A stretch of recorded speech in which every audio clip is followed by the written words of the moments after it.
Donc, la fusion, c'est ça quoi, de 2 êtres, il y a un mélange et il y en a peut-être un qui essaye de se dissocier de l'autre. Je vais pas vous laisser longtemps cette image parce qu'elle est pas je l'aime pas en fait, elle est un peu agressive et pour l'illustrer, je voulais, vous inviter à visiter cette histoire. Peut-être que vous la connaissez, c'est Akab et Jézabel et je voulais, vous lire simplement, cette histoire parce que le chapitre est assez court. Et en fait, je vais vous lire dans une version qui s'appelle, une version dynamique de la Bible. Donc c'est, une version en français fondamental et c'est cette version que moi j'ai en détention à la prison.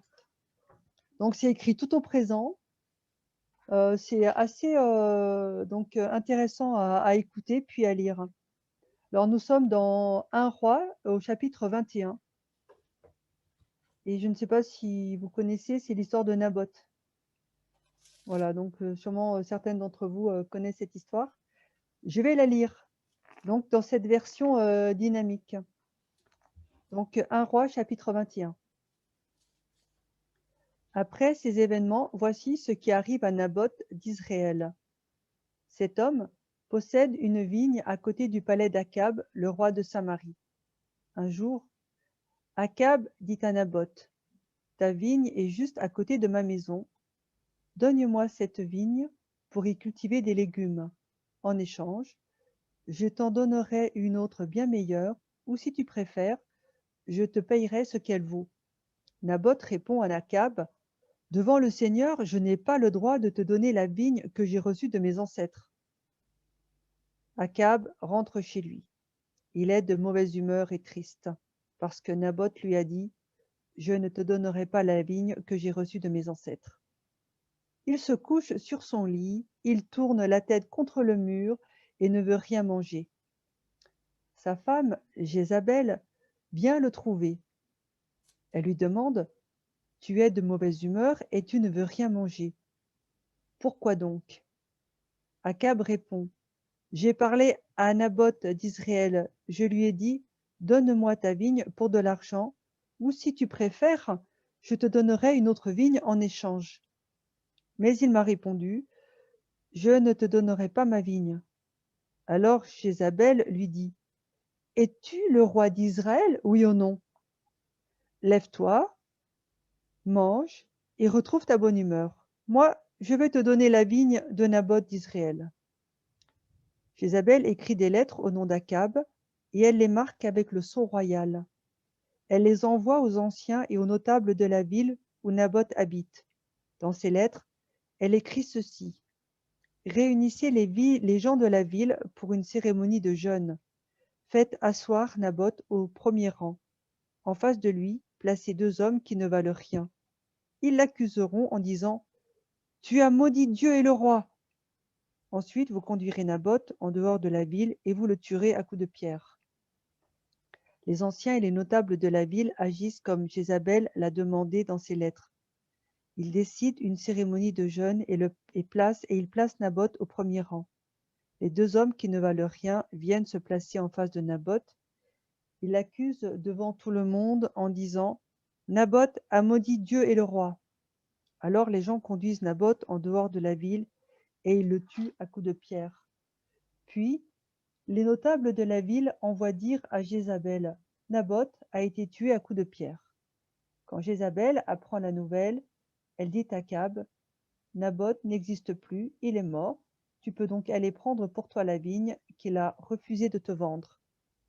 Akab apprend que Naboth est mort, il va dans la vigne de celui-ci et la prend pour lui. Alors c'est une histoire terrible parce que voilà, donc une histoire de couple, d'un couple complice, d'un couple qui, comment dire ça, même si Akab, je dirais, est là, effondré, il sait qui est Jézabel, hein, parce que, comment dire ça, Jézabel a essayé de tuer le prophète Élie, donc il sait qui est sa femme et en fait, il la laisse faire. Il la laisse donc décider ben, en fait, de comment, elle va acquérir cette vigne. Et quand il apprend, la mort de cet homme, donc c'est quand même, quelqu'un qui fait partie du peuple, il ne dit rien et cela va de soi, il prend la vigne. Alors la fusion, c'est terrible parce qu'ici donc c'est un couple fusionnel et ce couple, est complice d'un meurtre. La fusion, elle est, bien sûr, c'est extrême, hein, c'est une situation, extrême, mais la fusion, elle est ainsi, c'est-à-dire qu'il y a un mélange et en fait, je te suis, je suis avec toi, tu es avec moi. C'est pas du tout la même chose avec, l'emprise. L'emprise, on est contraint. Dans la fusion, c'est quand même beaucoup plus poétique, c'est beaucoup plus, intéressant, c'est qu'il y a quelque chose du partage et de la complicité. Alors la fusion, elle commence aussi, comme on l'a dit, tout à l'heure, par, la séduction mutuelle. Une grande proximité, on vient sur le terrain de l'autre, pour vivre et faire comme lui. Et puis on a vu que la séduction, c'était pour un temps, parce qu'à un moment, il faut aussi retrouver son identité. Il faut aussi que l'autre découvre qui nous sommes. Le problème, c'est que la fusion, c'est un mélange d'identités. Voilà, donc c'est un mélange d'identités et qu'on croit qu'il est possible de créer un être unique et vraiment, il est là le danger. Heu, on pense que 2 êtres uniques, vont faire quelque chose, où chacun va s'y retrouver, où chacun sera complètement, identifié à ce troisième, ou bien il y a même pas de troisième, il y a que un, il y a le un plus un est égal à un, si vous voulez. Alors que le couple, 1 plus 1 est égal à 3. Je ne sais pas si, vous avez déjà donc abordé, la notion du couple, mais dans la fusion, 1 plus 1 est égal à 1. Par contre, dans le couple équilibré, 1 plus 1 est égal à 3. Et et ainsi donc, on ne sait pas vraiment donc dans cette histoire de Akab, avec Jézabel, qui est responsable.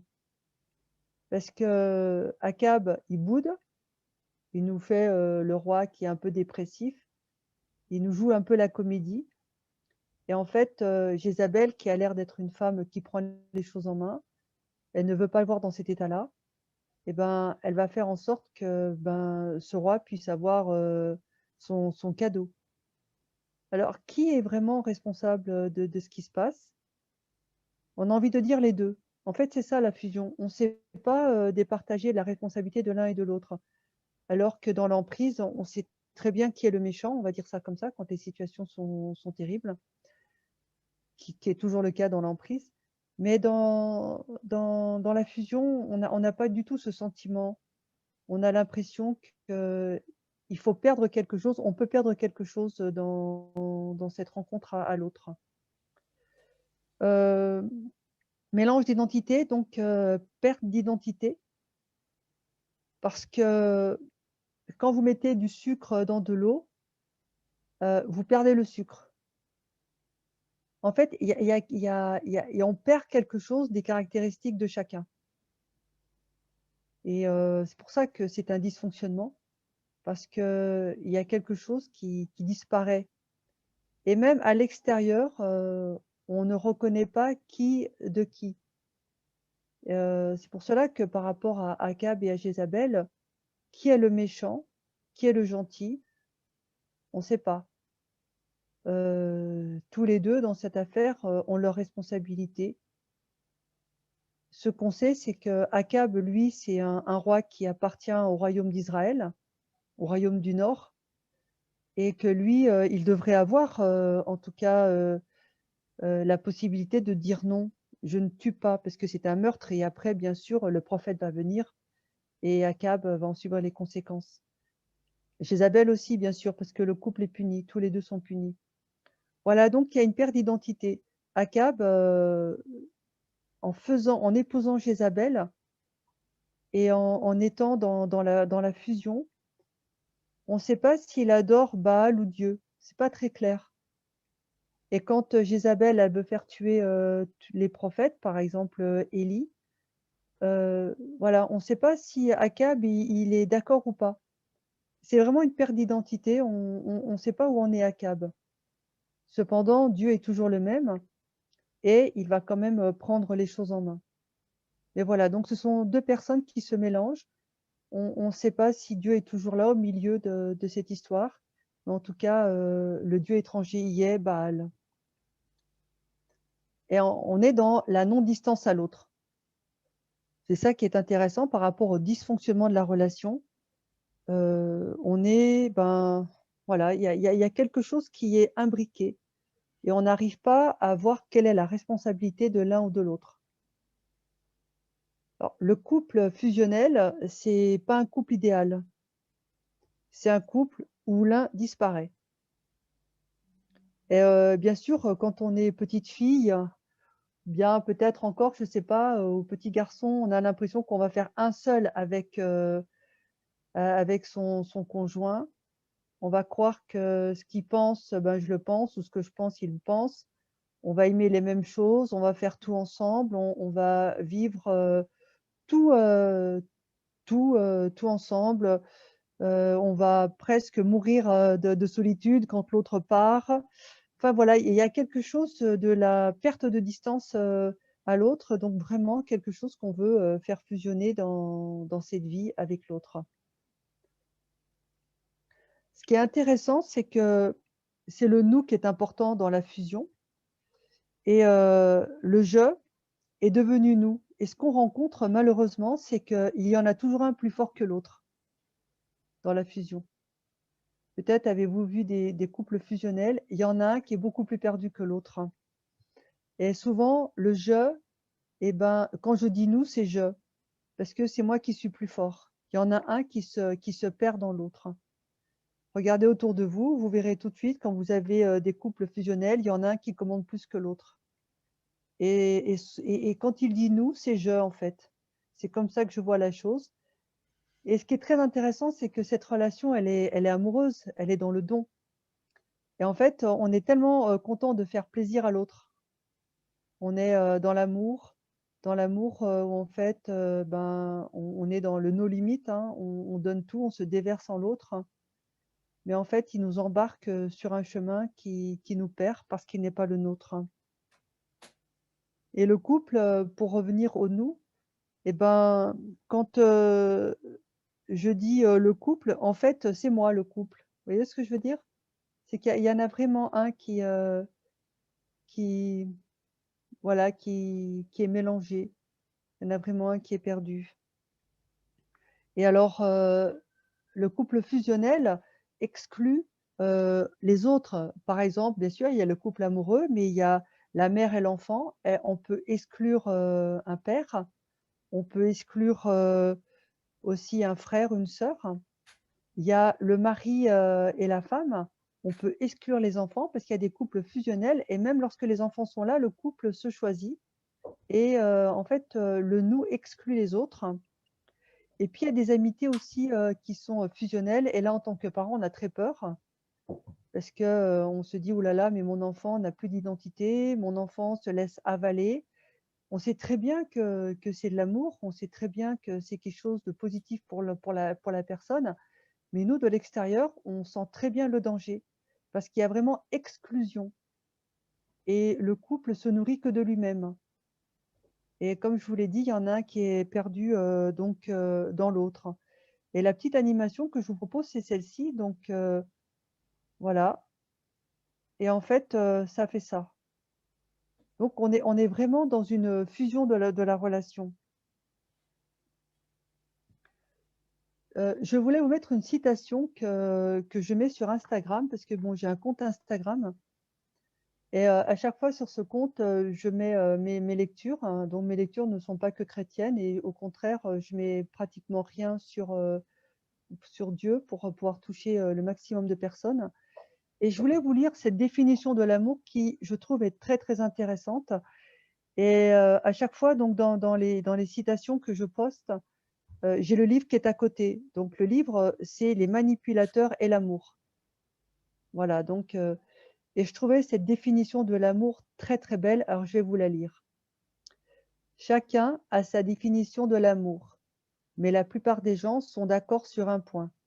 L'amour que l'autre nous porte est censé nous élever, nous rendre plus forts, stimuler ce qu'il y a de plus vivant en nous, faire émerger ce qu'il y a de meilleur en nous. L'amour que l'autre nous porte est censé contribuer à faire grandir l'amour que nous nous portons à nous-mêmes. Je trouve cette définition de l'amour extraordinaire et je vais vous la relire parce que je crois que c'est vraiment le chemin sur lequel nous devrions être chacun. Donc chacun a sa définition de l'amour, mais la plupart des gens sont d'accord sur un point. L'amour que l'autre nous porte est censé nous élever, nous rendre plus forts, stimuler ce qu'il y a de plus vivant en nous, faire émerger ce qu'il y a de meilleur en nous. L'amour que l'autre nous porte est censé contribuer à faire grandir l'amour que nous nous portons à nous-mêmes. Alors, j'ai pris ce texte dans le cadre de la fusion parce que justement, la fusion ne fait pas grandir l'autre. La fusion, elle absorbe l'autre. Elle ne lui permet pas de s'émanciper. Et cette diffusion de l'amour, elle est très belle pour les parents parce que en fait, on va vraiment aimer nos enfants pour que grandisse l'amour de soi, pour que nos enfants grandissent en ayant confiance en eux, en se connaissant. Et nous voulons stimuler ce qu'il y a de vivant en eux. Nous voulons faire émerger ce qu'il y a de meilleur en eux. Donc le véritable amour, c'est ça, c'est une démarche vers l'autre. Par contre, la fusion, elle ne permet pas ça parce qu'elle elle fond les identités.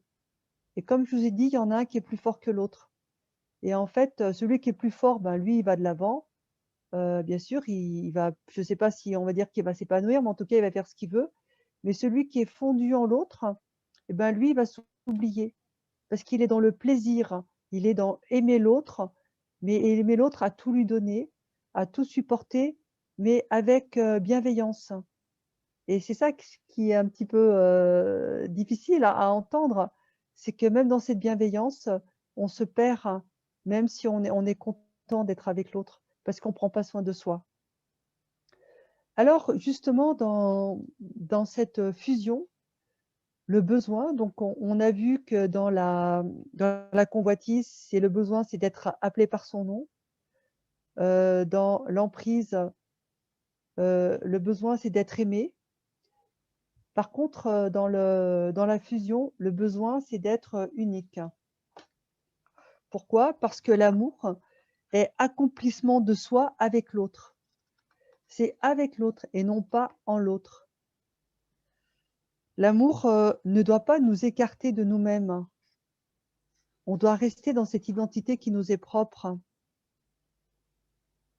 L'amour ne peut pas être un asservissement à une autre entité. Je ne peux pas comme ça être esclave, même si je suis esclave volontaire, et parce que justement, je dois cultiver mon identité. Et vous savez que dans la foi, en tout cas dans le retour de Jésus, on nous est dit qu'on est sauvé personnellement. C'est pas parce que nos parents sont convertis, c'est pas parce que notre conjoint est converti, mais c'est nous qui serons sauvés. Peut-être que notre conjoint ne le sera pas. C'est dramatique. Peut-être que nos enfants ne le seront pas. C'est dramatique. Mais on sait que dans la Bible, le salut est personnel. C'est pour cela qu'on ne peut pas perdre aussi son identité. On ne peut pas perdre ce que Dieu construit en nous, ce que Dieu pose en nous. C'est quelque chose qu'il faut cultiver parce que nous avons aussi à grandir. Donc, nous avons vu ça à d'autres moments. Nous avons à grandir. Donc, aimer parce qu'on est unique et rester unique parce qu'on est aimé. C'est un petit peu ça l'enjeu. Hein. Je t'aime parce que tu es unique, mais je vais rester unique parce que justement, je me sens aimée, donc j'ai la liberté d'être moi-même. On ne tombe pas amoureux de quelqu'un comme ça par hasard. Souvent, on tombe amoureux de quelqu'un d'unique. Mais justement, comment cultiver ce côté qui a fait que j'étais plus? Comment cultiver ce côté qui fait qu'on est différent et c'est pour ça qu'il y a quelque chose qui se passe entre nous. Alors justement, je vais pouvoir le réaliser, je vais pouvoir être unique parce que je suis aimée. Donc c'est vraiment quelque chose, c'est une spirale vertueuse. Spirale donc je suis aimée parce que je suis unique, c'est la première démarche, mais maintenant je vais rester unique parce que je suis aimée. Voilà, donc on est vraiment dans quelque chose de très vertueux. Alors, déjà, nous naissons tous différents. Donc ça, c'est quelque chose que quand, on rencontre, des jeunes, en tout cas, comme je vous l'ai dit, moi j'étais dans la jeunesse, les, comment dire ça? Les enfants, on a envie qu'ils développent, leur potentialité, ils développent leur relation à Dieu et on aime bien quand, ils restent, qui ils sont et qu'ils n'ont pas envie de ressembler ou à l'un ou à l'autre. Donc déjà, c'est quelque chose que nous mettons en place et c'est quelque chose que nous disons à l'église. Alors, quel est notre chemin? Quelle est notre démarche? Justement, c'est découvrir son propre chemin, découvrir son chemin personnel. Parce que il nous faut développer, ben, nos objectifs, nos réalisations, heu et aussi de trouver une raison de vivre, comment dire ça? Intrinsèque. Ne pas vivre pour l'autre, vivre pour soi. Trouver cette raison, alors en Christ bien sûr, hein, mais avoir suffisamment, une identité forte, mais aussi une trajectoire personnelle pour vivre pour soi. Ne pas vivre pour ses enfants, ne pas vivre pour son mari, ne pas vivre, pour sa femme, ne pas vivre pour son travail, c'est évident, ne pas vivre pour l'Église. Par contre, vivre pour Christ, c'est évident. Mais, vraiment, avoir sa propre raison de vivre. Parce que vous savez, quand les moments difficiles sont là, il faut avoir vraiment, les choses en soi pour faire face à certains drames et il arrive parfois que lorsqu'un des membres, va mal, de la famille par exemple, et si c'était lui, ma raison de vivre, même si j'ai des enfants, je peux aussi, me suicider par exemple. Il arrive comme ça des personnes qui malgré les enfants, malgré le mari, enfin malgré beaucoup de choses, ce sont des personnes qui n'ont pas intrinsèquement une raison de vivre. Parce que la raison de vivre, elle est extérieure à eux. Donc voilà, donc il faut arriver à développer ce côté unique, chez soi. Heu et puis aussi bien sûr, se poser, la question sur sa propre identité par rapport à Dieu, et non par rapport à un autre, pas par rapport à un enfant. Je n'existe pas parce que je suis mère, mais c'est parce que j'existe que je peux être maman. C'est pas le fait d'être maman qui me fait exister. Enfin, on est vraiment là-dedans. C'est que je dois simplement exister par rapport à Dieu. Maintenant, il est évident que mes enfants, renforcent cette raison de vivre.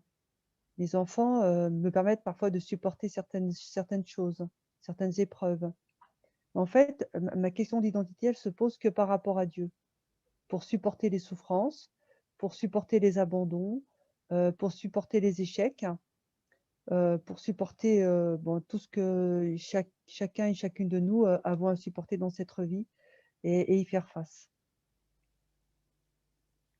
Alors, donc moi, je voulais laisser le temps après je voulais développer, 2 choses encore parce que la fusion, j'ai envie de dire que j'ai fini sur la fusion, mais je voulais, faire, 2 conclusions et peut-être que c'est de ça que nous allons, parler après, je ne sais pas. Donc la première conclusion, c'est par rapport au chantème. J'ai beaucoup aimé ce chantème et je voulais juste, peut-être, les résumer à partir de ce chantème. Donc j'irai vers mon identité, j'irai vers ma liberté et j'irai sur mon chemin pour suivre Christ. Donc à chaque fois, bon, pour ceux qui n'ont pas, le visuel, donc j'irai vers mon identité en Christ, j'irai vers ma liberté en Christ et j'irai sur mon chemin pour suivre Christ. Chacun, nous avons des chemins différents pour suivre notre Seigneur. Et c'est là aussi où, quand on est en fusion, on ne peut pas prendre un chemin différent de l'autre. Donc c'était comme ça que je voulais donc résumer aussi cette partie. Et puis maintenant, je voulais passer à une petite partie qui me semble très, très importante dans cette relation à l'autre. Et donc, je voulais parler de la vie du chrétien. Et je voudrais vous proposer des étapes de croissance. Alors, je vais vous les lire. La première étape, c'est être relié sans être dépendant. Après, c'est être indépendant sans être coupé des autres. Et la troisième, c'est connaître et faire connaître ses limites. En tant que croyant, on ne peut pas être dépendant des autres. La seule dépendance que nous avons, c'est être dépendant de Christ, de notre Seigneur. Donc, on doit être relié, mais sans être attaché, en tout cas, sans dépendre. Mais maintenant, on ne peut pas être non plus indépendant. Parce que être indépendant, si on doit être indépendant, mais sans être coupé des autres. Alors, c'est très compliqué. Parce que il faut être dépendant et indépendant. Donc, être relié sans être dépendant, donc avoir la juste distance. Être indépendant, pouvoir prendre des décisions seul, mais sans être coupé des autres. Parce que justement, je suis toujours relié à eux. Donc, on est toujours dans la juste distance. Et la troisième chose, c'est très important, c'est que comment être dans la juste distance, ben, c'est connaître mes limites. Non seulement je dois connaître mes limites, mais je dois aussi les faire connaître. Et ça, par contre, voilà, c'est pas facile. Donc, c'est cette capacité à dire non. Et pour moi, le chrétien, il est vraiment là-dedans. C'est qu'il a cette capacité à être lié aux autres de telle manière qu'il n'est pas dépendant, mais qu'il n'est pas non plus coupé. Pour cela, il faut absolument que le croyant puisse connaître ses limites. Donc, ça veut dire qu'on apprend à se connaître, qu'on revisite sa vie et qu'on apprend à dire non et on apprend à communiquer ses limites. Et peut-être dans la relation amoureuse, pour ne pas basculer, parce qu'on en avait parlé sur ce moment de séduction, sur ce moment où en fait on a besoin aussi d'être un petit peu dans la fusion avec l'autre. Et ben, c'est que d'abord il faut se connaître bien sûr, mais c'est d'avoir cette capacité à communiquer à l'autre ses limites, parce qu'il ne peut pas les inventer, il ne peut pas les deviner en fait. Et c'est à nous de pouvoir dire quelque chose. Et ça, pour moi, c'est vraiment le cœur si vous voulez, c'est vraiment l'outil par excellence pour faire face à cette relation qui est pas au bon endroit. Faut pas être dépendant, il faut pas être en fait, c'est compliqué, être dépendant, indépendant, coupé des autres, relié, c'est la juste distance. Alors, je vais vous le relire parce que je trouvais que c'était bien dit comme ça. Être relié sans être dépendant, être indépendant sans être coupé des autres. Il est là le basculement. Je suis relié à toi, mais je ne suis pas dépendant. Par contre, je suis indépendant, mais je ne suis pas coupé. Voilà, c'est vraiment quelque chose à trouver tout au long de notre vie par rapport aux rencontres, par rapport à ses parents, par rapport à son histoire, parce qu'on en a parlé. Et surtout, une autre dimension dont on parle rarement, c'est apprendre à se connaître, hein, donc connaître ses limites et communiquer ses limites, de dire non, de dire oui. L'autre ne peut pas deviner notre chemin personnel. L'autre n'est pas Dieu. Il ne peut pas savoir ce que nous pensons. Et bien souvent, quand on aime quelqu'un, on croit qu'il comprend ce que je désire, ce que je pense. Non, non, non, non, l'autre n'est pas Dieu. Il n'y a que Dieu qui sait ce que vous désirez, ce que vous pensez. Moi, je vous ai dit, je suis mariée depuis 26 ans. euh, parfois, je m'amuse à savoir ce que pense mon mari. Ben, je vous dis un truc, je tombe pas toujours juste, hein. Et c'est pour ça que ne nous amusons pas à enfermer l'autre dans ce que nous croyons de lui, dans ce que nous pensons de lui, parce que Dieu seul sait. Dieu seul sait ce que je pense, ce qu'il pense. Et si je veux savoir ce qu'il pense, je lui pose la question, tout simplement. Et l'autre, c'est à moi de me communiquer à lui pour qu'il connaisse mes limites, il connaisse mes ouvertures. En fin de compte, voilà, il connaisse ce que je pense, où j'en suis dans la relation. Donc, pour terminer, voilà, le Saint-Esprit nous assure de l'amour de notre Seigneur, donne le discernement pour les différentes étapes de notre vie. Et en tant que croyants, nous avons une ressource externe à notre, je dirais, à notre vie de tous les jours. C'est cette main dont nous avons vu un ange qui est venu sauver Lot. Et nous avons le Saint-Esprit qui vient parler à notre cœur et qui nous prend parfois le cœur, qui nous prend parfois la main pour pouvoir nous emmener ici et là. Et moi, je le répète, pour moi, l'Église, c'est le lieu où on apprend à grandir. C'est le lieu du miracle. C'est le lieu où j'apprends la liberté. C'est le lieu où j'apprends l'accueil.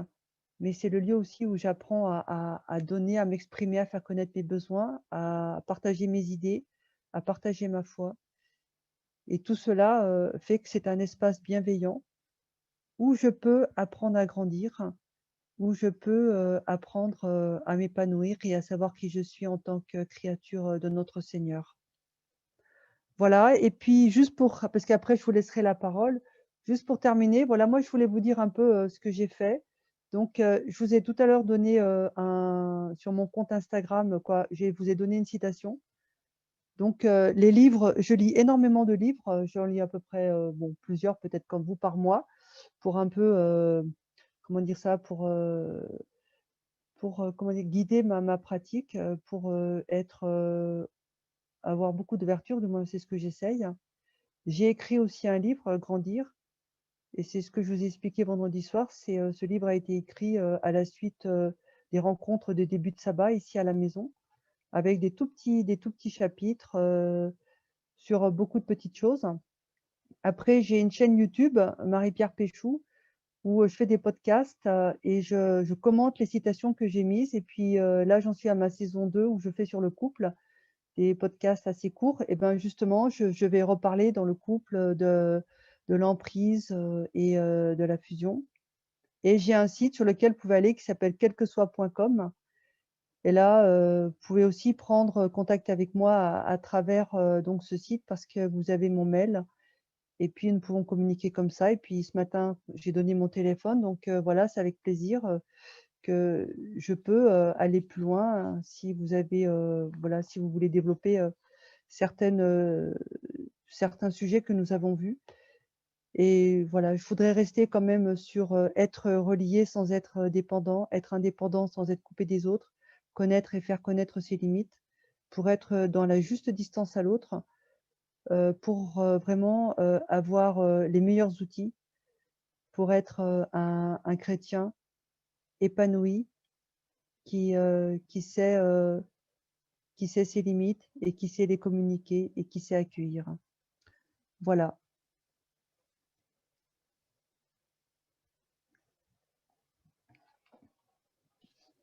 Merci Marie-Pierre.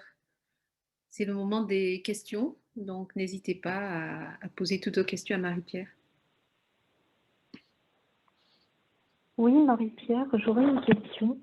Oui. Par rapport à la fusion, tu as parlé des couples, mais je pensais aussi aux jumeaux qui, pour moi, se retrouvent tout à fait dans ce que tu as pu dire. Il y en a toujours un qui prend le dessus sur l'autre, qu'ils soient mariés ou pas quand ils deviennent adultes, mais c'est toujours très fusionnel. Et je me demandais si, au départ, le fait que cette fusion devienne aussi intense, est-ce qu'il n'y a pas une part de responsabilité des parents qui les habillent de la même façon, qui ne voient en eux qu'une seule personne parce qu'ils sont évidemment semblables physiquement, Et est-ce que le fait de le différencier dès le départ, c'est-à-dire de ne pas les habiller de la même façon, de les prendre pour enfin pour deux personnes et non pas une, est-ce que ça ne les aide pas à devenir une personne entière, enfin deux personnes entières et non pas une? Oui, alors, c'est vrai que quand on a des faux jumeaux, par exemple une fille et un garçon, c'est plus facile, hein, parce que, bah, la fille sera habillée en fille et le garçon sera habillé en garçon. Aujourd'hui, on a cette réflexion sur, les jumeaux et effectivement, moi, je crois que les enfants, faut les différencier très tôt. Déjà, ils ont des prénoms différents, bon, parfois, il y a des parents qui s'amusent à donner des prénoms assez semblables, hein. Donc, je sais pas, pour dire quelque chose, de la ressemblance et heu et en tout cas, moi, j'ai un conseil à donner aux parents, par rapport aux enfants. C'est-à-dire que prendre, le temps régulièrement d'être seul avec un enfant. Si vous avez plusieurs enfants et ben, peut-être, le dimanche, vous sortez avec l'un, les autres restent à la maison avec le père ou avec la mère. Puis, un autre dimanche, vous sortez avec l'autre. Pour que créer quelque chose d'unique avec votre enfant et puis montrer que, l'enfant peut être, à l'extérieur donc, de ce qui se vit, à un moment, mais avec un parent bien dans une situation privilégiée pour, justement, j'ai envie de dire, construire la différence. Mais pas une différence qui s'oppose, hein, une différence qui est toujours, mise, comme positive et en tout cas, moi, je conseille aux parents de prendre du temps avec chacun de leurs enfants le plus tôt possible pour qu'il y ait de la complicité et il y ait aussi justement quelque chose de la différence parce qu'avec toi, je sais que tu aimes ça, ben, moi, j'aime bien faire ça et puis avec toi, ben, écoute, toi, tu aimes bien faire ça, ben, on va faire ça et du coup, on va entendre aussi les différences de ses enfants et je crois que, voilà, ça construit aussi une amitié, un lien très fort avec les parents. En tout cas, moi, je vais dans ce sens-là aussi. Ouais. Après, il y a c'est bon, est-ce que j'ai apporté un élément de réponse? Absolument. D'accord. Donc après, il y a une question qui est posée: «L'emprise ne commence-t-elle pas par la fusion?» Alors la fusion, elle commence toutes les relations, en fait, toutes les relations de proximité. Parce que, pour, décider de vivre avec quelqu'un, en tout cas pour faire chemin, on doit, être proche de l'autre. On doit un peu être dans ses limites, pas dans ses limites, mais dans ce qu'il aime et en fait, on se déporte un petit peu. On va s'approcher, on va écouter sa musique, on va goûter ses plats, on va aller dans ses lieux et là, on est un peu dans de la fusion parce que du coup, à ce moment-là, on parle pas de ce qui nous plaît nous. Il faudrait que ça soit réciproque, c'est que voilà, moi je le fais pour toi, tu le fais pour moi. Mais arrivé un moment, il faut qu'on arrive à dire: «Bah non, en fait compte, ça me plaît pas». Et il est là le problème. L'emprise, on s'est fait piéger. Tout d'un coup, en se déportant toujours sur le terrain de l'autre, et ben, on n'a pas réussi à amener la personne sur notre terrain ou bien si on l'a fait, à dire: «Bah non, ça m'intéresse pas», enfin voilà et puis on n'a pas trop insisté, on a laissé glisser. Par contre, la fusion, il y en a un qui est un peu plus fort que l'autre et «Non mais allez, moi je préfère qu'on fasse ça, allez viens, on va plutôt là». En fait, on est toujours dans la générosité dans la fusion. Mais voilà, la fusion, c'est vraiment le début des relations. Faut pas que ça dure trop longtemps parce qu'après c'est quand même, le choc, hein, quand, comment dire ça? On prend conscience qu'on est différent. Certains diront que l'amour dure 3 ans et beaucoup parlent de cette fusion, de cette époque, où en fait on n'est que dans l'émotion. Alors, certains diront autrement, ils disent que la fusion dure 3 ans et que l'amour commence après. Vous voyez ce que je veux dire? C'est que l'amour, c'est là où en fait compte, on va prendre en compte la différence, on va prendre en compte, les limites. Mais quand on est dans la fusion, ben, on est en train de lâcher beaucoup de soi, dans le sens où on n'y fait pas trop on porte pas trop importance. Par exemple, pour un chrétien, ça serait, «Bon, bah, c'est pas grave, même si le sabbat, c'est important pour moi, bah, écoute, moi, je suis amoureuse et tout ça, d'accord, je vais faire un effort pour toi. Le sabbat, je vais pas, je vais commencer à dire: «Oui, oui, on va faire ci, on va faire ça».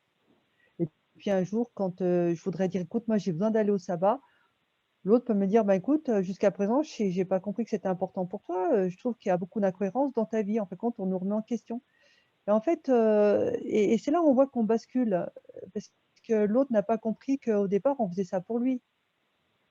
Et en fait, alors à un moment, il faut que ça s'arrête. On ne peut pas continuer de faire tout pour l'autre. Donc on se déporte un petit peu, mais il faut faire attention de revenir à son point de départ et d'amener l'autre sur son terrain. Et c'est comme ça qu'on voit si on peut faire, la vie à 2, si on est capable de respecter, ben, les engagements des uns, les engagements des autres, son Dieu, ses postures dans la vie. On a parlé des valeurs. Donc ça, c'est très important. Mais la fusion est nécessaire pour se déporter un peu. Mais moi, j'insiste, se déporter, mais pas, comment dire ça? Pas heurter ses valeurs par contre, hein. Voilà, faites attention à vous protéger, mais n'heurtez pas vos valeurs parce qu'après, c'est quand même compliqué, de demander pardon à Dieu, de revenir à des choses, qu'on doit reposer dans sa vie. Parce qu'on a honte, parce qu'on est dans la culpabilité. Alors déportez-vous, mais sans atteindre, d'une manière, je dirais directe, ou fondamentale vos valeurs. Essayez de voilà, faut être intelligent aussi sur ce qu'on peut se permettre pour construire la relation. Voilà, moi, c'est ce que je dirais pour, cette question. Après, connaissons-nous réellement nos limites? Comment faire? Alors, parfois, on connaît certaines limites, mais en fait, on est dans l'école de la vie, hein, pour connaître ses limites. À 16 ans, on supporte pas ça, on fait ci, on fait ça. À 20 ans, on est comme ça. À 30 ans, on est comme ça. Et en fait, le plus important pour ma part, alors, c'est de connaître ses limites, mais c'est surtout de les faire connaître. Il faut faire connaître ses limites aux gens qui nous entourent. Alors parfois, on va prendre l'argument, par exemple, en tant qu'adventiste, voilà, la majorité d'entre nous, pour pas dire tout le monde, ne mange pas, certaines choses. Mais alors, ces limites-là, c'est facile parce elles nous appartiennent pas. C'est comme si on nous disait: «Oui, je dois le faire, je dois pas le faire». Maintenant, je parle d'autres limites, hein. Des limites, ben, moi, je supporte pas quand on me parle comme ça. Moi, il y a des lieux qui me rendent mal à l'aise. Ça n'a rien à voir avec l'église, ça a à voir avec moi. Donc c'est le message «je» les limites, hein. C'est pas l'église, c'est pas la Bible et c'est pas Dieu non plus. C'est «je». Alors «je», c'est «je» transformé par Dieu, c'est «je» dans ma compréhension, de la Bible, mais j'assume qui je suis. J'assume de dire: «Non, je fais pas ci». Alors on peut pas le dire comme ça d'une manière aussi brutale, mais j'assume, voilà, de pas aller ici, de pas faire comme ci, de pas faire comme ça. Mais c'est le message «je», mais je communique là-dessus. En fait, moi, je n'aime pas ce genre de blague. Voilà. Ou bien, je sais pas, j'ai besoin de ça, parce qu'il y a aussi les besoins. Donc là, c'est encore, autre chose, hein. Les besoins, les limites, on est dans autre chose. Mais il faudrait vraiment communiquer, sur ces limites, déjà par rapport aux gens qui sont proches, parce que comme je vous dis, il y a que seul Dieu qui connaît ce qui se passe dans votre cœur et dans votre tête. Donc l'autre ne peut pas l'inventer. Donc si vous ne communiquez pas sur ces limites, pour l'autre, elles n'existent pas. C'est simple, hein. Si vous dites que vous n'avez pas de limites, et ben, l'autre, il ne les entend pas, de toute façon, vous n'avez rien dit. Et en fait, parfois, on peut écraser un peu vos limites parce que vous n'avez pas communiqué dessus. Donc, la vie fait que parfois nous sommes obligés de parler de nos limites parce qu'on fait une dépression, enfin voilà, on supporte plus certaines choses, on est, en burn-out, hein, pour certains, parce qu'on n'a pas su communiquer sur ses limites. Mais voilà, se connaître, ça prend du temps. Se connaître, c'est un petit peu d'introspection. C'est, savoir un peu, ben, ses goûts, savoir, un peu comment on veut adorer Dieu, pourquoi on se trouve dans l'église adventiste et pourquoi pas dans une autre. Ben, ce qu'on est capable de supporter, nos amis. Enfin voilà, c'est, regarder un petit peu tout ce qu'on a mis en place dans notre vie parce que c'est nous qui l'avons mis en place, hein. Je répète, nous sommes des adultes, nous disons oui, nous disons non et à chaque fois qu'on dit oui, ben, l'autre le prend comme acquis. Si on dit oui, si ou oui, mais, là, on peut discuter et puis l'autre apprend quelque chose de nous. Mais si on dit oui, oui, oui, oui, oui, oui, en fait, voilà, on est peut-être piétiné, mais l'autre ne le sait pas parce qu'on n'a rien dit. Donc, faisons connaître nos limites pour que l'autre nous respecte et ça, c'est à nous de les communiquer. Pour, Oui, Marie-Pierre, par rapport à la question à laquelle tu répondais, pour une personne qui, pendant un certain temps, par exemple, a été sous emprise et qui finalement, comme on disait ce matin, ne se connaît pas vraiment, se connaît plus vraiment, et donc ne sait plus percevoir, n'est plus capable d'exprimer ses limites. Peut-être qu'un élément aussi, c'est quand on ressent de la colère, Oui. quand on a les émotions désagréables qui viennent, alors que l'on vit une situation, ce sont des éléments qui nous alertent sur des limites qui ont été dépassées, non? Oui, oui, alors ça, on est dans le registre des émotions et ça, c'est pour moi, ce sont, comment on appelle ça? Des programmes, quoi. En tout cas, c'est un sujet à part entière. Alors la colère, c'est une émotion qui est de base et la colère, elle demande justice. Donc quand on a subi une injustice, la colère se met en place. Et la colère, comment on peut régler la colère? Ben, justement parce qu'il y a justice ou parce qu'il y a grâce. C'est simple, hein. Par exemple, quand vous êtes en détention et même vis-à-vis de Jésus, hein. Je veux dire dans la Bible, c'est très clair, hein. Je veux dire, quand vous êtes en détention, vous payez, ce que vous avez fait. Mais vous êtes coupable, mais vous pouvez être gracié. Alors ce qui est très rare, c'est la grâce présidentielle. Donc ça règle le problème de la victime qui, elle, était en colère parce qu'on l'a volée, parce que, elle a eu un accident à cause de nous, enfin voilà, elle est victime. Donc la victime réclame justice. Alors soit on a la justice ou soit on a la grâce, ça veut dire le pardon et bien souvent, on ne peut pas mettre en place la justice, mais c'est quelque chose dont on a vraiment besoin et on met le poing dans la poche. On met le poing dans la poche, le poing dans la poche et un jour on craque. Mais parce qu'on n'est pas capable de pardonner non plus. Donc c'est une émotion qui est vraiment très, très forte et il y a que 2 émotions qui ont beaucoup d'énergie, c'est la joie et la colère. Et la colère quand elle se retourne contre nous, attention, hein, elle fait beaucoup de dégâts. Elle fait beaucoup de dégâts parce qu'elle peut nous détruire de l'intérieur. La colère détruit de l'intérieur parce que c'est une émotion avec énormément d'énergie. Alors, les personnes qui sont, sous emprise, elles ont énormément de colère et cette colère se retourne contre elles. Et parfois, elles peuvent aussi être méchants dans leur situation. C'est-à-dire, elles peuvent être méchants aussi avec, les personnes qui les entourent. Parce qu'il y a la faiblesse de la victime aussi, hein. Parfois, il y a les victimes qui sont faibles, mais comme elles peuvent être méchantes aussi, hein. Parce qu'on est dans de la colère et elles s'expriment. Et avant de tomber en dépression, de tomber malade, parfois on a fait aussi des dégâts autour de soi. Donc cette personne-là qui est sous emprise, elle a vraiment toutes les émotions abîmées. On appelle ça la blessure, hein, les blessures émotionnelles. Elle a sa joie qui était abîmée, elle a ses peurs qui est au top, elle a sa tristesse qui est au top et la colère aussi. Donc vous imaginez que cette personne-là, elle a vraiment, vraiment besoin d'aide. Et elle a beaucoup de violence aussi en elle, donc elle peut aussi vous rejeter, alors qu'elle a énormément besoin d'aide. On est vraiment dans la violence contre soi-même. Alors on va faire comme l'ange, on va essayer de prendre la main, on va essayer d'être compatissant, d'être persévérant auprès de ces personnes-là, même si elles nous envoient balader, même si elles n'ont pas besoin de nous, mais nous on le sait.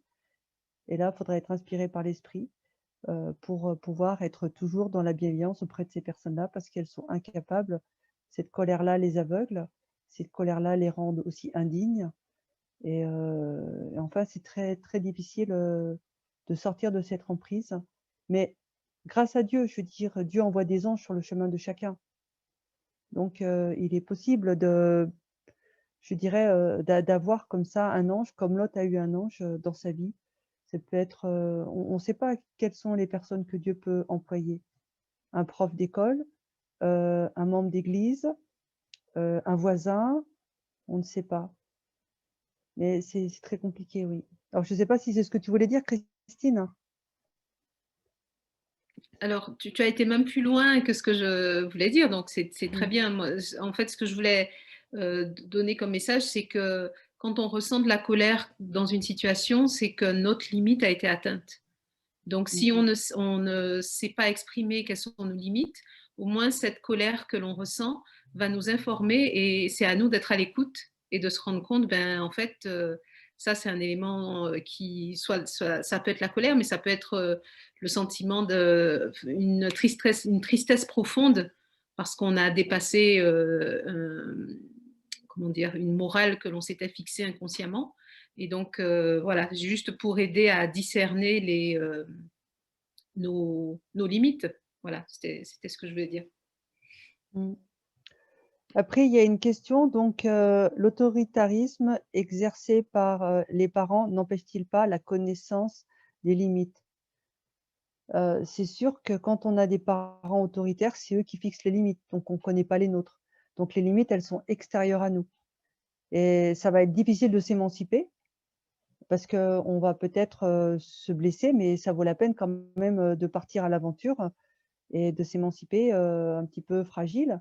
Mais en attendant, c'est comme ça qu'on va connaître ses limites, hein, parce que le cadre est très, très rigide. Donc c'est évident que c'est un cadre qui nous est imposé et qu'on ne peut pas là, développer, en tout cas, savoir qui on est dans ce cadre-là parce que c'est les parents qui décident qu'on doit être comme ça. Donc c'est compliqué, tout à fait, ouais. Un enfant qui se soumet, tout d'un coup un enfant qui se met tout d'un coup en colère, faut-il consulter? Non, non, non, non, non. La colère, c'est une émotion normale. C'est comme si vous me disiez: «Est-ce qu'un enfant, quand il saute de joie, il faut consulter?» Non, non, ne consultez pas. Par contre, la colère, c'est une injustice que l'enfant a subie. Alors, voilà, donc après, il faut arriver à savoir que s'est-il passé? Pourquoi mon enfant est en colère, hein? Et puis voilà, et puis après mettre en place quelque chose, hein. Heu, alors ne consultez pas quand vos alors maintenant, il y a des colères, qui sont là, qui sont récurrentes et alors là, peut-être qu'il faut s'inquiéter, mais si de temps en temps et un enfant, vit ses émotions à 100, hein. Il est en colère, il est en colère, il est triste, il pleure, il a peur, ben, il crie, enfin voilà quoi, hein, donc c'est tout à fait normal d'exprimer ses émotions. Nous, en tant qu'adultes, on les exprime beaucoup moins, mais les enfants, heureusement qu'ils expriment leurs émotions et peut-être ils nous apprennent quelque chose de nous-mêmes aussi, hein. En tout cas, moi, je vous invite à ne pas tout de suite, vous inquiéter, hein. Quoi mettre en place pour aider cet enfant? Alors, la parole, hein, la parole est très importante et de lui dire, ben alors de lui expliquer qu'on ne peut pas non plus faire n'importe quoi quand on est en colère, hein, parce que maman, si elle se mettait en colère, si elle cassait tout dans la maison, il y aurait plus rien. Elle pourrait casser son jouet, elle pourrait casser enfin voilà. On peut prendre des petits exemples comme ça et puis de dire: «Mais, qu'est-ce qui est arrivé? Pourquoi tu es en colère? Qu'est-ce qui s'est passé?» Et je crois qu'il faut vraiment, chercher la raison de la colère parce que, comme je vous ai dit, une colère, c'est une injustice. Une injustice qui est là et qu'il faut régler. En colère, l'émotion de la colère cherche une solution. Il s'est passé quelque chose, par exemple, je sais pas moi, un grand a écrasé une fourmi, c'est injuste que la petite fourmi meure et ça peut me mettre en colère parce que je comprends pas pourquoi le plus grand, avec son pouvoir, veut écraser la fourmi. Donc qu'est-ce que je fais? Je vais voir le grand, je dis: «Écoute, mais moi la vie est importante». En fait, on discute. Vous voyez? La colère, elle peut venir de beaucoup de choses. C'est une injustice. Une injustice qu'on fait à l'autre ou qu'on me fait et c'est important de discuter avec les enfants, de voir si c'est une injustice contre lui ou c'est une injustice qu'il a vue et pour laquelle il veut se battre et indignez-vous comme disait, une certaine personne qui a écrit un livre. Indignez-vous, c'est de la colère quand on s'indigne et c'est pas forcément on s'indigne pour notre situation. On va s'indigner, pour l'écologie, on va s'indigner, pour ce qui se passe autour de nous. Ça, c'est de la colère. Mais il y a des colères qui nous concernent et des colères qui sont des combats dans lesquels auxquels on veut participer. Alors, prenons le temps de discuter avec nos enfants pour voir si c'est une colère qui est, pour eux, qu'en tout cas, c'est une injustice qu'ils ont subie ou c'est une injustice, que d'autres ont subie et pour moi, ce ne sont pas les mêmes solutions. Parce que si son enfant, il a subi une injustice, si c'est nous-mêmes en tant que parents, on peut demander pardon, on peut réparer, c'est facile. Il faut avoir un peu d'humilité en tant que parent aussi. En tout cas, c'est beaucoup plus facile. Par contre, si c'est une colère qui vient de l'extérieur parce que son petit camarade, enfin je ne sais pas, Je crois que là, il faut avoir un discours, il faut accompagner l'enfant, de dire peut-être que tout n'est pas possible. Enfin, je ne sais pas. Mais il y a 2 sortes de colère et il faudrait peut-être déterminer, la sienne de colère, l'enfant. En tout cas, je ne sais pas si ça apporte des réponses, mais c'est juste pour vous aider à réfléchir un petit peu aux colères, hein, et que l'enfant, voilà, c'est l'émotion, pas à l'état pur parce qu'il est déjà conditionné par son éducation, mais c'est une émotion qui s'exprime facilement, donc c'est à nous, d'aller enquêter et de voir si on peut réparer, parce que la colère demande réparation. Pour moi, les émotions, c'est vraiment un autre registre, hein, mais elles font partie de notre vie et je vous invite à regarder un film qui s'appelle Vice Versa, hein. Vice Versa, c'est un film excellent. C'est un Walt Disney, ou je sais pas si c'est Pixar ou Walt Disney, enfin voilà.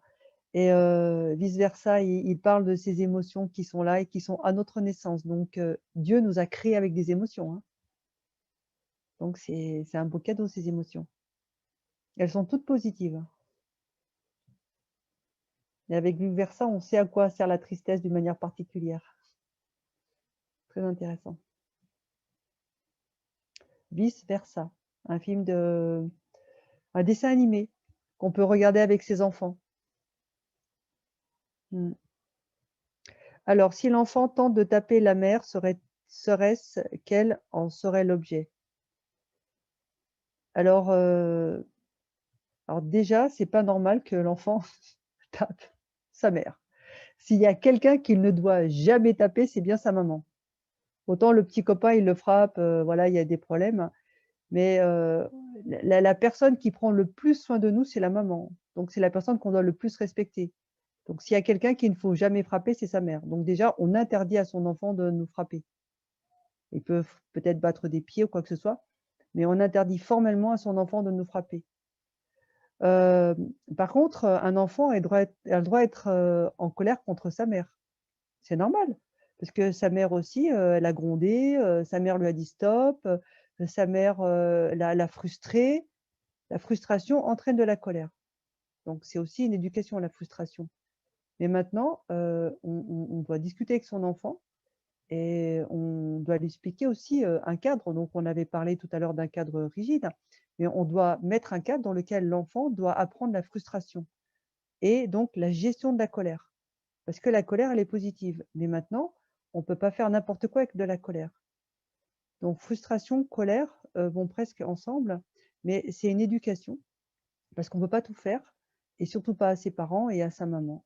Donc on explique pourquoi quand on est en colère, on ne peut pas frapper, déjà parce qu'on fait mal, parce qu'on ne se maîtrise pas et surtout qu'on a la parole, on peut discuter et c'est avec la parole qu'on répare, c'est pas avec les coups. Enfin, il y a tout un discours à avoir et donc c'est important de voilà, de prendre le temps, de se mettre accroupi à hauteur de l'enfant pour dire: «Écoute, voilà, moi je comprends pas pourquoi tu réagis comme ça».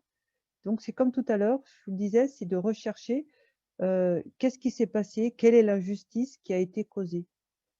Pourquoi l'enfant, se sent, bon, la frustration, on peut l'expliquer, mais pourquoi l'enfant, subit une telle injustice?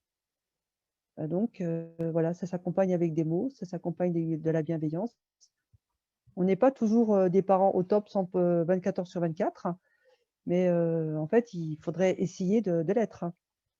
Être dans la bienveillance, c'est sûr et éviter les injustices. Parce que les enfants, une colère, une injustice qui se répète, qui se répète, qui se répète, ça s'ancre dans l'enfant et ça fait une colère qui peut durer des années. Peut durer des années. Donc, faisons attention à comment nous traitons nos enfants aussi, hein. Il est dit dans la Bible: «Parents, n'irritez pas vos enfants», hein. Voilà, donc ça aussi, il faut faire très attention. Mmh. Je pense que vous devriez inviter quelqu'un pour l'éducation, hein, Christine, pour que, voilà, vous ayez d'autres outils, hein, pour, parler de l'éducation. Mmh. Écoute, on y pensera. C'est vrai que dans le groupe des célibataires, on n'est pas nombreux à avoir des enfants, mais Mmh. on y pensera. Mais après, ce qui est intéressant aussi, c'est moi je parlais de ce travail personnel, Mmh. parfois la colère aussi vient de notre enfance, hein. Si nous sommes en colère aujourd'hui, c'est parfois des histoires qui viennent de très, très loin. Et un accompagnement permet aussi comment dire ça, de comprendre cette colère. Et au final, ce que propose la Bible, c'est le pardon. Alors, il y a des réparations, bien sûr, parce que parfois on peut faire des réparations. Parfois, il n'est pas possible. Donc, c'est d'identifier cette colère-là pour après poser un pardon très précis et puis très circonstancié pour pouvoir avancer. Parce que la colère empêche d'avancer quand même, hein. Le mois dernier, on avait une rencontre à ce sujet. C'était justement faire face aux blessures du passé. Mm. Et on a parlé de ça et des 9 étapes pour réussir à. Et bien sûr, ça passe par le pardon, mais pour réussir à faire face à cette colère et à toutes les conséquences liées aux blessures. Donc, on en a parlé. Ouais. Tout à fait. Donc voilà, je pense qu'il faut revisiter tout ça. Parce qu'en fait, on traîne beaucoup. En fait, on n'est que passé, hein. On n'est que passé. Donc voilà. Donc pour avancer, j'ai une citation que j'ai trouvée qui est magnifique. Donc je vais regarder, je vais vous la donner. C'est voilà, ben, je l'ai pas trouvée, mais je crois que c'est de Gary Chapman, il me semble. C'est l'amour n'efface pas le passé, mais construit un avenir différent. C'est magnifique ça, hein? C'est magnifique, hein? Donc et là, on est vraiment dans l'amour de notre Seigneur aussi, parce que notre Seigneur peut, grâce à son amour, ben, nous embarquer dans un avenir qui peut être complètement différent. Donc j'essaie de retrouver la citation.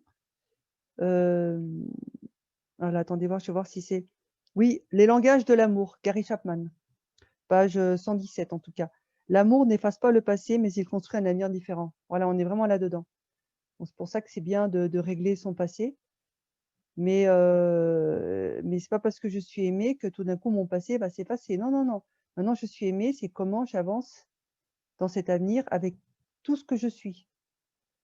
On a bien expliqué tout à l'heure, quoi, depuis hier soir, en essayant d'être dans mon identité, en développant mon avenir, en étant dans la juste distance à l'autre. Voilà, donc c'est comme ça qu'on arrivera à avancer, hein. Donc après, donc ici, c'est l'un des parents dénigre l'autre pour l'enfant.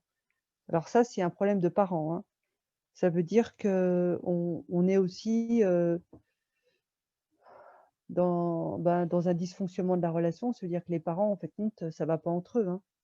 Je veux dire, si j'utilise l'enfant pour régler leur compte, c'est il y a un problème de distance entre les parents, puis même l'enfant. Je veux dire, comment un enfant comment peut-il être utilisé pour être au milieu des parents? Parce que l'enfant devra faire une alliance. L'enfant, voilà, il sera coincé. Si je fais alliance avec maman, bah, je suis contre papa, et si je fais alliance avec papa, je suis contre maman. On ne peut pas se permettre d'utiliser un enfant, en fait. Il faudrait arriver à régler ça entre adultes, mais il faut être à la juste distance, il faut être au bon endroit quand on est adulte. Donc, voilà, faut être au bon endroit. Il faut parler d'adulte à adulte. Et là, on est dans l'analyse transactionnelle, hein. Ça, c'est aussi un autre pan de la psychologie. Il faut parler de l'adulte à adulte. Il ne faut pas considérer l'autre comme son enfant. On ne peut pas considérer un autre adulte comme un enfant à qui il faut faire des leçons, à qui qu'on va humilier pour lui apprendre la vie. Enfin, voilà. Donc, il faut aussi avoir cette capacité de voir l'autre comme un vis-à-vis. Après, voilà, donc c'est pas tout ça, ce sont des choses auxquelles il faut penser pour se remettre en question quand on en prend conscience. Mmh. La distance à l'autre, la juste distance, c'est quelque chose qu'il faut apprendre à cultiver. La juste distance par rapport à son patron, la juste distance par rapport à la société, la juste distance par rapport à son enfant, la juste distance par rapport à un amoureux.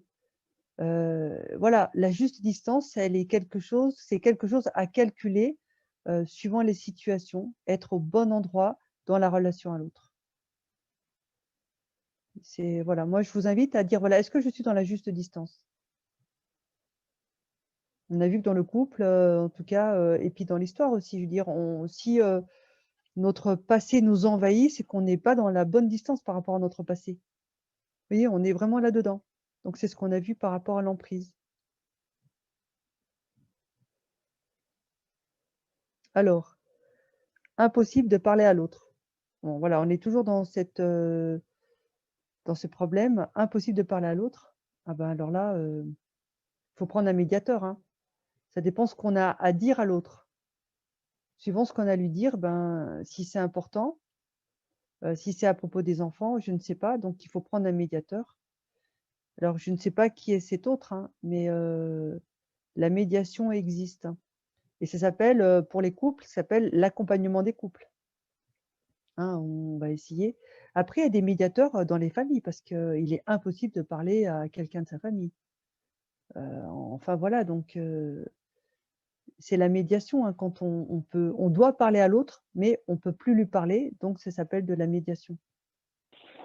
Oui, Marie-Pierre, je voulais juste te Oui? dire un petit dicton japonais qui Ah, dit si tu veux que tes enfants prennent soin de toi dans tes vieux jours, prends soin d'eux premièrement dans leurs jeunes années. Et je trouve que mmh. c'est très juste en fait. Ouais, j'aime bien ce dicton, tout à fait. Merci, hein. Merci beaucoup. Je vais le marquer pour le retrouver. Mmh.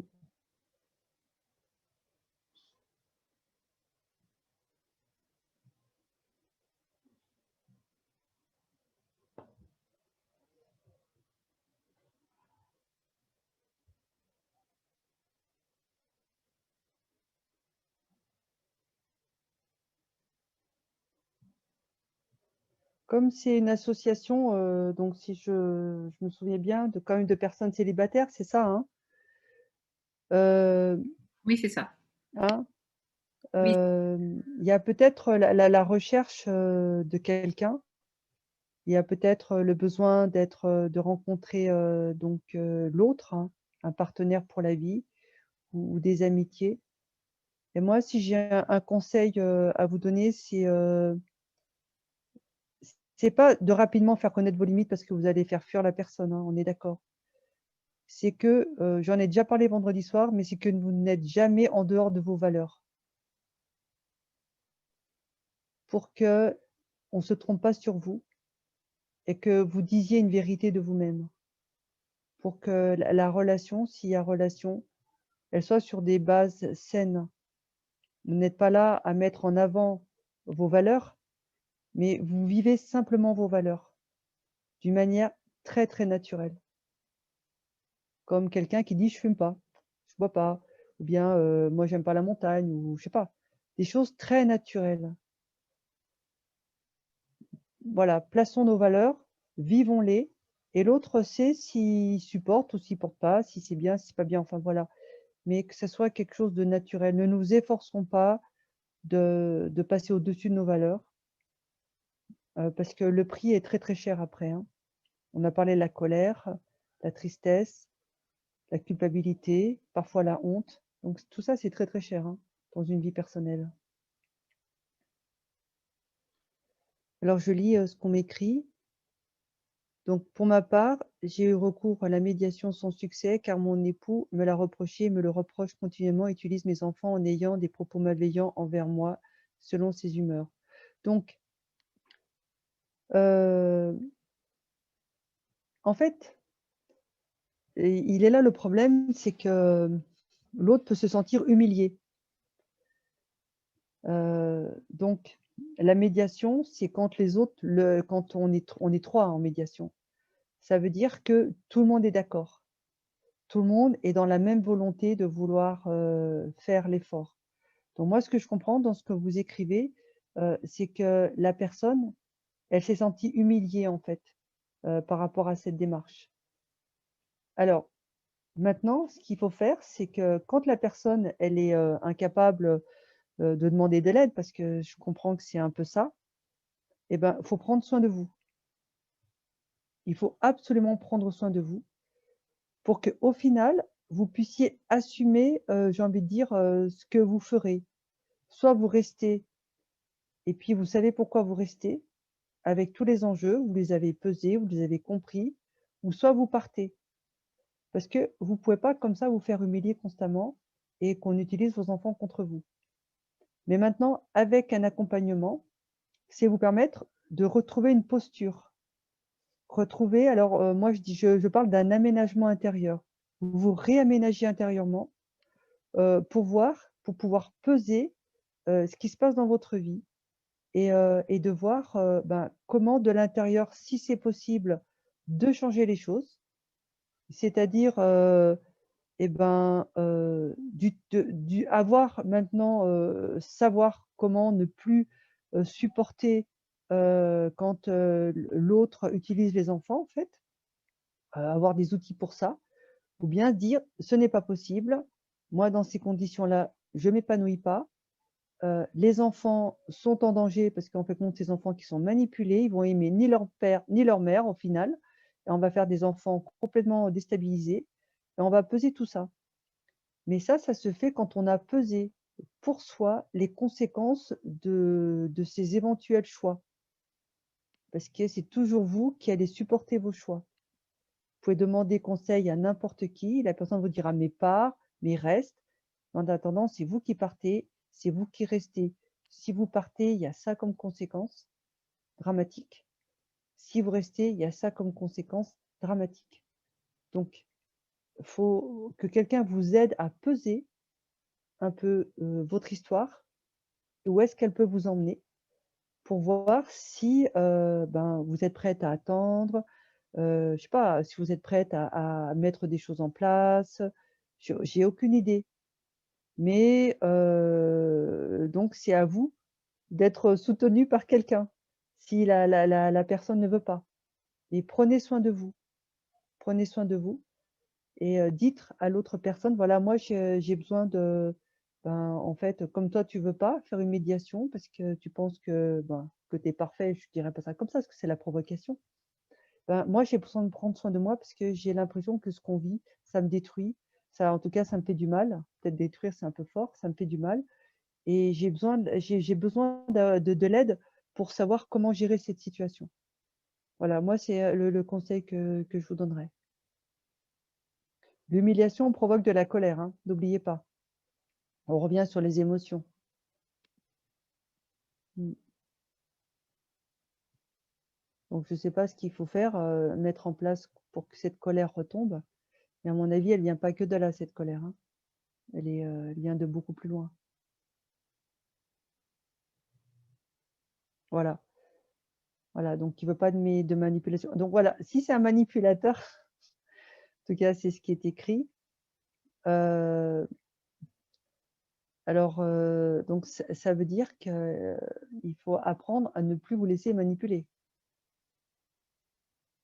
C'est-à-dire, ben, à parer, à faire des parades et alors c'est pas sans conséquence non plus, parce qu'après je sais pas, donc ce qui se passe au quotidien, mais si c'est un manipulateur, là déjà en disant ça, vous avez dit beaucoup. Donc ça veut dire que ça sera pas facile, hein, de trouver, votre place et de l'affirmer et de mettre en place vos limites. Mmh. Donc c'est pour ça que moi je vous conseille, de rechercher de l'aide.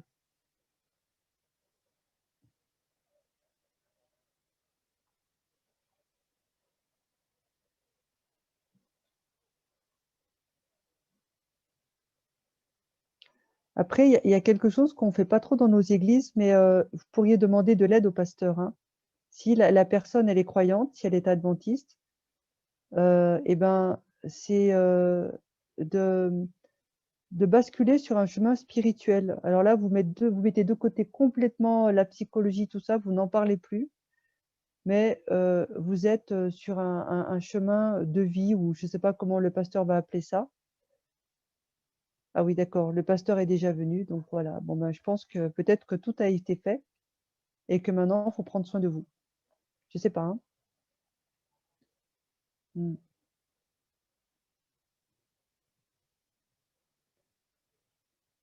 Après, il y a peut-être des personnes qui ont de l'influence dans la vie de cette personne. Alors plus vous en parlez, plus la personne sera en colère, hein, parce qu'elle sera dénoncée. Mais après, peut-être être, voilà, vous rapprocher, des personnes qui ont vraiment de l'importance, pour lui. Et ce qui est intéressant dans ce genre de situation, c'est le message «je». Tout à l'heure, on a dit, le «tu» du verbe tuer et donc il faudrait arriver à se déplacer puis à dire je pense que, il me semble que, j'ai mal, je pleure parce que je suis touché, c'est pas je pleure parce que tu m'as fait mal, je suis en colère parce que tu. On évite ça et on fait le message je. Alors en étant dans la juste distance, hein, on va pas non plus s'accabler. Mais, si on veut faire tomber la pression et puis s'il est adventiste, hein, si c'est un croyant, je pense que ça vaut la peine quand même, d'en parler à quelqu'un qui a de l'influence dans sa vie, hein. Peut-être pas le pasteur, mais peut-être quelqu'un d'autre.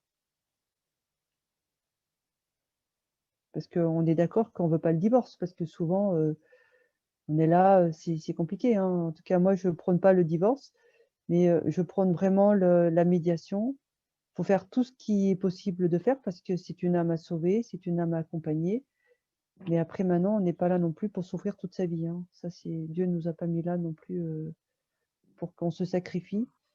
Et je vais vous laisser aussi une phrase que j'aime beaucoup et ça, je sais pas si vous allez peut-être la peser, mais Dieu nous demande de nous donner et pas de nous sacrifier. Vous savez pourquoi? Parce qu'il n'y a rien à rajouter à son sacrifice. Jésus s'est sacrifié, il a tout fait. On n'a pas à sacrifier notre vie. On la donne, mais on ne la sacrifie pas. On ne sacrifie pas sa vie pour ses enfants, Jésus est mort. On ne sacrifie pas sa vie pour son mari, Jésus est mort pour ça. Par contre, on peut donner. Là, on est dans autre chose. C'est pour cela que la spiritualité, en tout cas le chemin spirituel, est très très important. Toujours rester dans ses valeurs, toujours rester dans sa relation à Jésus, ce qui est important pour nous. Mais n'oublions pas que Jésus, il a tout sacrifié, il n'y a rien à rajouter à son sacrifice. On n'a pas besoin de se sacrifier dans sa vie. Par contre, voilà, on peut donner. Et ça, c'est une autre posture. Je trouvais ça intéressant que je vous le dise maintenant parce que ça change tout en fait, hein. Ça change tout.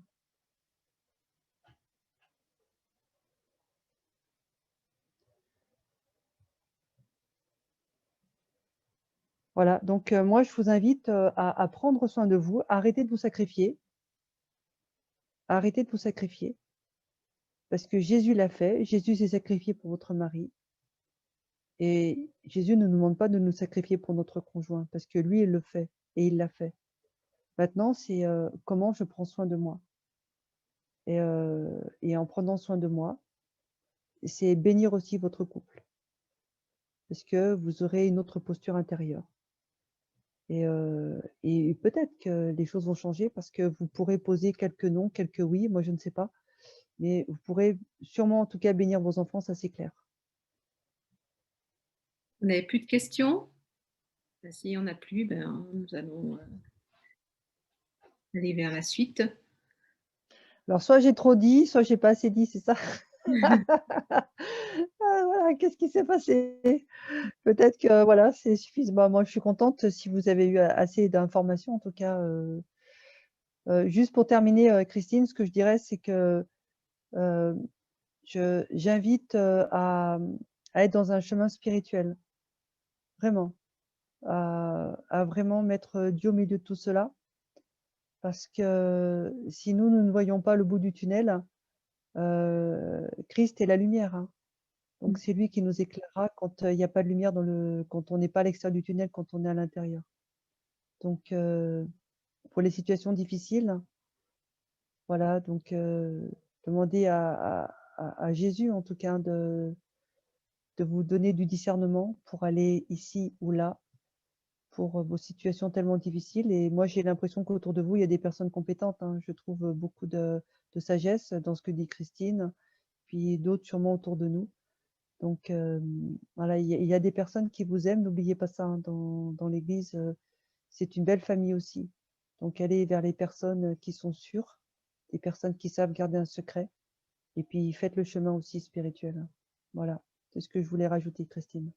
Tu es inestimable, plus précieux que tout l'or et l'argent de la terre.